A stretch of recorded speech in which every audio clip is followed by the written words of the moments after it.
Welcome to the first in a series of interviews with alumni from UCL's CDT in Cybersecurity, a PhD centre that brings together three world-leading departments at University College London, namely Computer Science, Security and Crime Science, and Science, Technology, Engineering and Public Policy, also known as STEEP.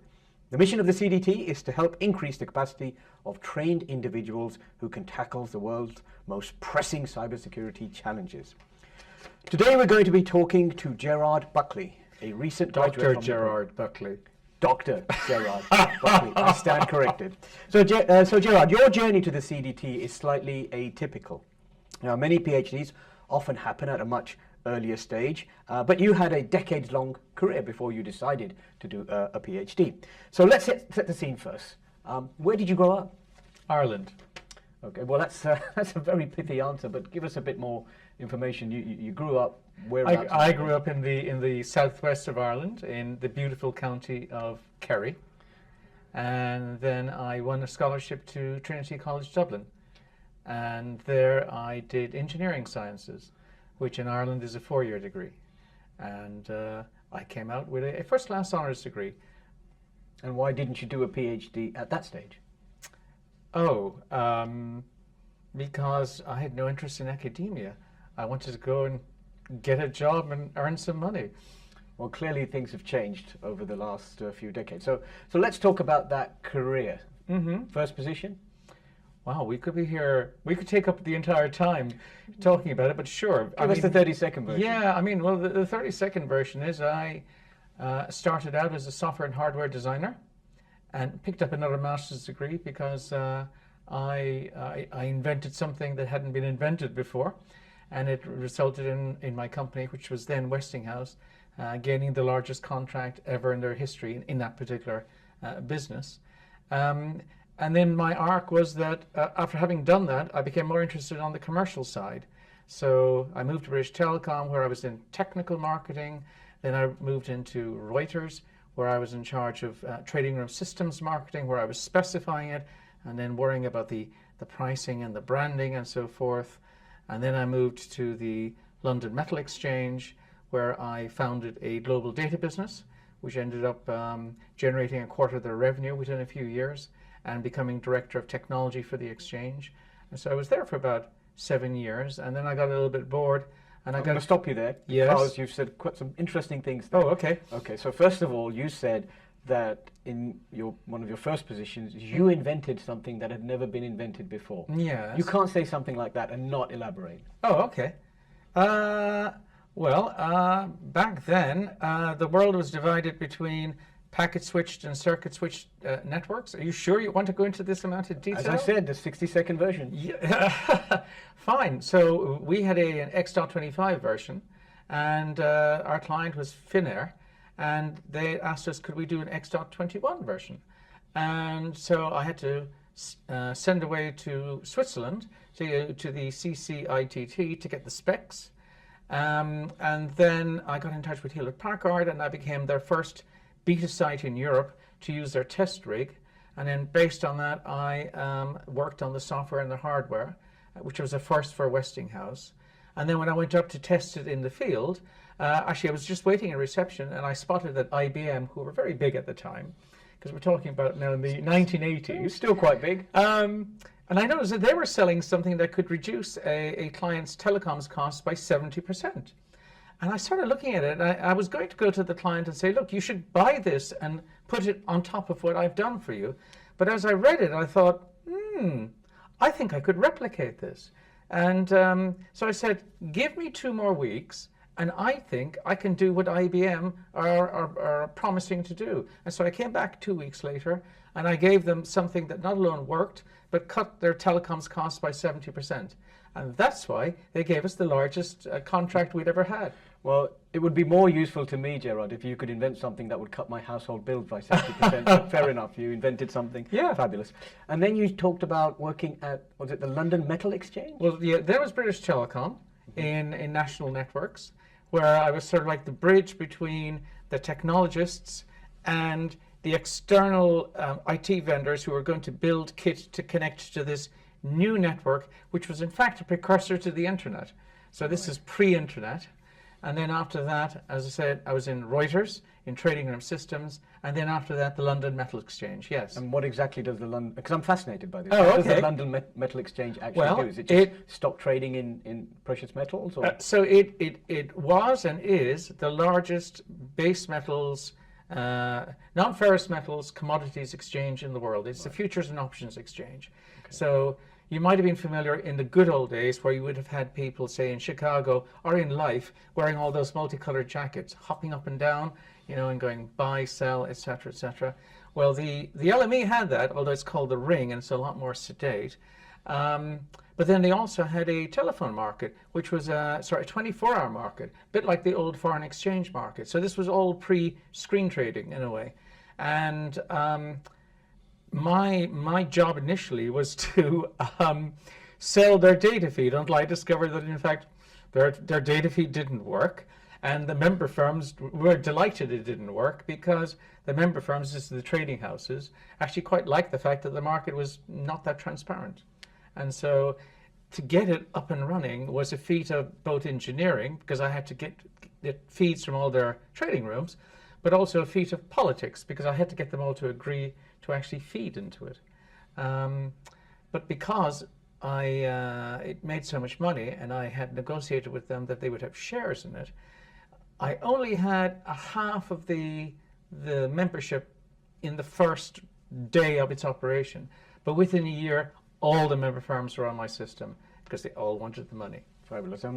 I can see from some of the things that you're saying that we're getting closer and closer to the CDT in cybersecurity, because you're talking about multiple skills, translatable skills, interdisciplinarity, data, privacy, etc., etc. Yeah, because I mean, when I left the LME, my next job, my title was Director of Marketing and Technology, and I ran both departments, because once you start getting into data or information services, it's just as important to know what the technology can do as it is how to package it and sell it. Absolutely, and that is one of the themes of the CDT in cybersecurity, which goes beyond just the pure technical aspects of dealing with the cybersecurity challenge and looking at how we can bring lots of other aspects of society and science and these other varied disciplines to try and focus on the problem.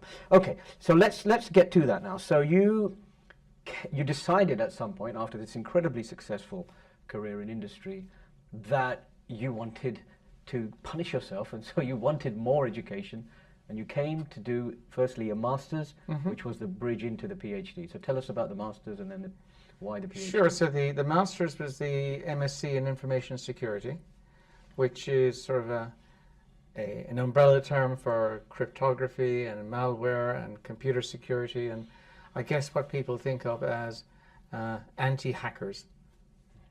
Okay, and you did it here at UCL? I did it here at UCL. Oh, well, UCL has a very good reputation, and then there were just, well, the choice was between either here or Imperial, and I lived closer to UCL. And also the fact that UCL's computer science department is one of the top ranked in the entire country, if not across Europe and the world. But why, having done that, did you then decide that you needed 4 more years of PhD training? Well, I really enjoyed it. And I was sitting in all sorts of other courses in addition to the ones I had to do for the master's. And I genuinely was just fascinated by them and wanted to pursue it. Okay, so let's talk about your actual PhD now. What was your PhD topic or the focus of your research? Well, what you'll find, anybody, I look at the camera, that if you do a PhD is that you probably start off with a vague idea of what you want to do, and your supervisors, I was very lucky with my supervisors in that they said, don't stress, you know, it'll come. And I knew I wanted to do something around privacy. And initially I thought it was going to be something in privacy enhancing technology, so like quite hardcore. But the more I looked into my area, the more I realized, oh no, that's not the direction I want to go in. And so, you know, slowly but surely it evolved as to what it was I was going to do in the end. Which, if in one line, is? Which in one line was looking at privacy at the intersection of technology, advanced technology, business strategy, and regulations, and in particular data protection regulation. And you talk about So like tech, business, and regulation. and you talk about something called surveillance capitalism. Do you want to explain that for us a little bit more? Okay, so I didn't coin that term. That comes from a professor, quite a famous professor in the States, Shoshana Zuboff, who wrote a very successful book, I think that came out around 2018 or so, when I was starting the PhD.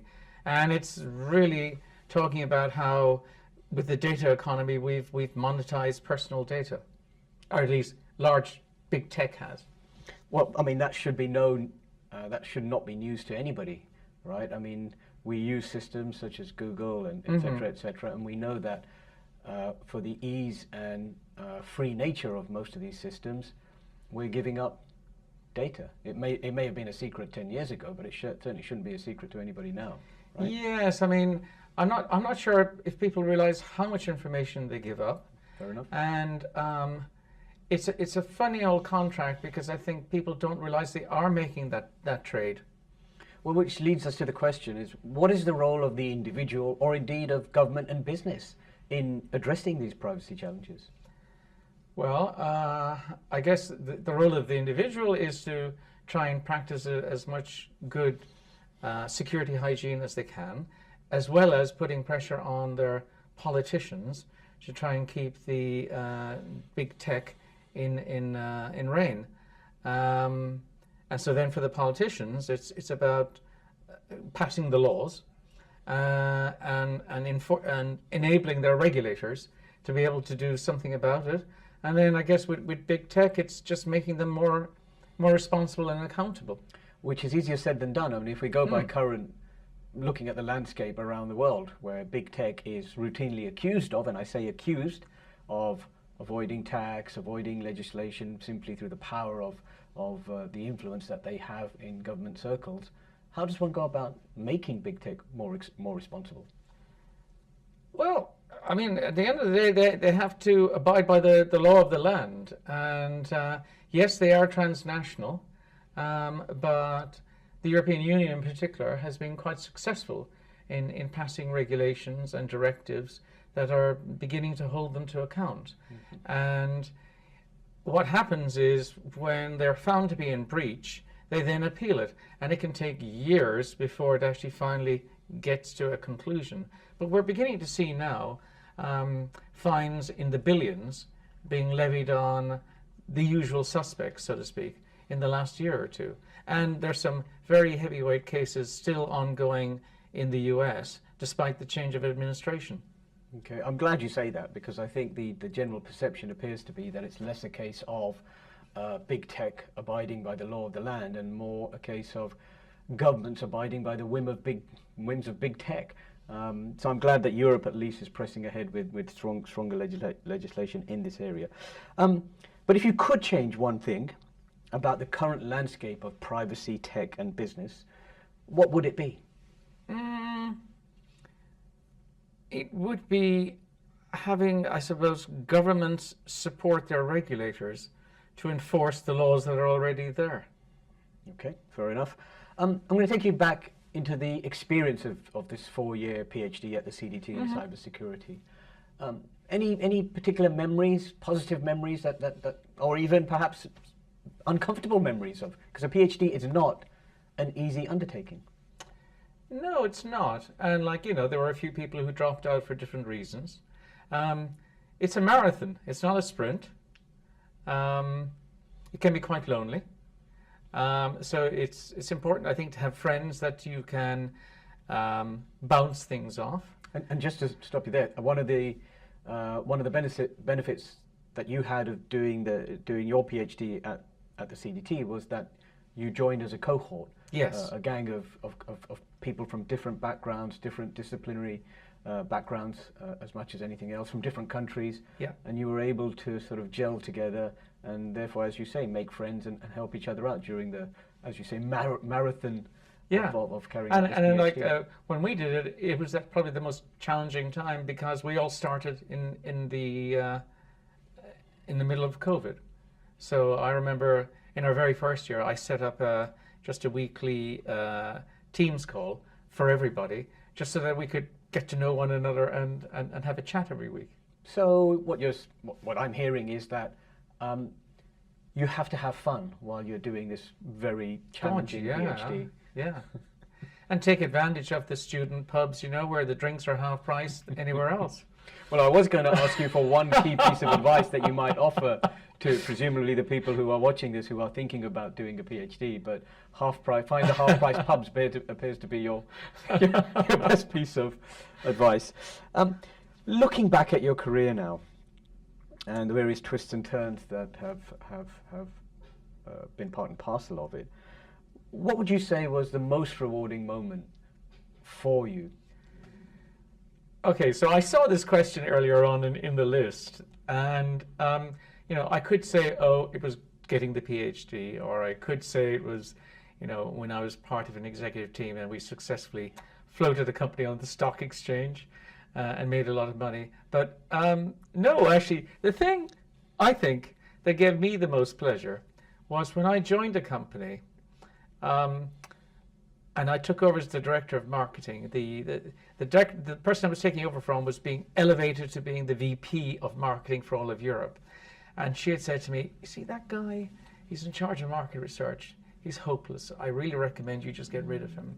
And my MD came down to me and said, "Look, we've had very negative feedback about this guy. If you want to, maybe you might want to reorganize." And I had the director of sales come to me, and this was a very salesy organization, so the sales director was like somebody to be feared, and he too didn't rate this guy. So I met him, and I just thought I could see nothing wrong at all with him, other than his confidence had been shot to pieces because he'd been torn apart at giving a presentation at a board meeting. So I put him underneath somebody else, so I sort of demoted him for a while. And I gave him a bit of time just to find his feet again. I gave him projects, and then before he was needed again to present before the board, I went around to all the members of the board and I just warned them not to give him a hard time. And it went really well. And his confidence grew and grew, and I was eventually able to restore him to the level that he should have been at all along. And I was really pleased with him. Other people were pleased with him. And then the thing that cracked me up was the VP of marketing from Europe poached him from me after she telling me to fire him. Well, this sounds very much like the sort of relationship one hopes that supervisors of PhDs have with their students, to be able to identify strengths and weaknesses and what might help and motivate them. And I think one of the benefits of the CDT in cybersecurity is that genuinely most of the students are supervised by world-leading experts in these particular areas, and that must have been your experience, I'm guessing. Oh, sure. And it's not alone your own supervisors. There are so many experts in UCL, and you get exposed to them, that if it's something your own supervisor can't help you with, these other people will gladly help you. And I believe the program also insists that we train our students up in a wide variety of other skills, many of which you've already, of course, picked up through your career. And I guess you were probably a bit of a mentor to some of the other younger ones who are still picking up those non-PhD skills. Possibly, although actually to pick up the PhD skills, I had to unlearn some business skills. Explain. Well, so in academia, as I was discussing with Fiona earlier on, I think the big difference is that when you write a report for business, they just want to know the executive summary, and they want to know the actionable recommendations. And if they are dubious about something, then they'll go into the detail just to make sure that you know what you're talking about. Whereas in academia, they just want to know, how did you do it? What was the methodology? To the most excruciatingly nerdy degree. And the conclusion is sort of secondary at the end of it. So what I'm hearing is business just wants to know how much money are we making, and science wants to know the nuts and bolts of how the hell you made that money in the first place. Well, no, I wouldn't put it that way. I think, in academia and in science, at the end of the day, it's a scientific method, so you need to give enough details so that somebody else could replicate what you claim you have done and perhaps discovered or extended some prior research. One last question for you. Now, I know you've said to me already that you're taking some time out after graduating. You're chillaxing, as the youngsters probably say. Probably not. The lingo's probably Yeah, I moved mean, on I'm since not I was your young. typical student. You know, Yeah, they're enough. all, you know. But once you finish this period of chilling out, do you have something in mind that you might want to dive back into? Well, I mean, I like the area that I've become an expert in. As I was saying earlier, I'm going to Brussels later in this week to sort of talk to an audience about an area and be on a panel. So I want to continue to deepen my knowledge in that area. So I'm probably not looking for a standard postdoc where you get sucked into different types of projects. So yeah, I'm just taking my time to find something that will suit me. You know, some of my colleagues have gone straight into postdoc. Some of them have gone straight into industry. I'm a little different. I'm at the end of my career rather than at the start of my career. But now that I've done the PhD, I just want to find something relevant that suits me. Another PhD? No. Thank you very much, Gerard. Do find out more about the CDT in cybersecurity by looking at our website. Thank you.